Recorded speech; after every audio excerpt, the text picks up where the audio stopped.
أعوذ بالله من الشيطان الرجيم.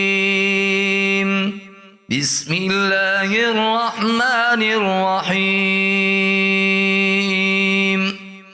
الله الذي جعل لكم الأنعام لتركبوا منها ومنها تأكلون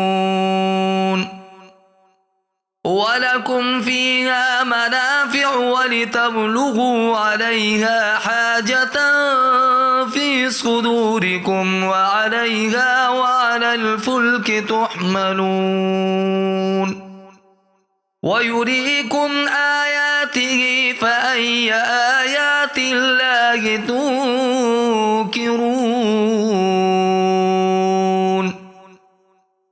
أفلم يسيروا في الأرض فينظروا كيف كان عاقبة الذين من قبلهم كانوا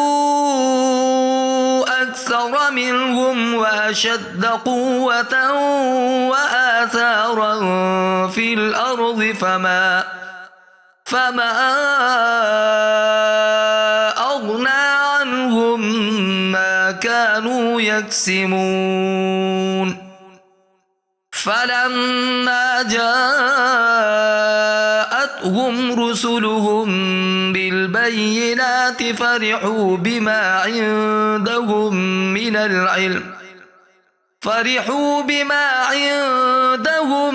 من العلم وحاق بهم ما كانوا به يستهزئون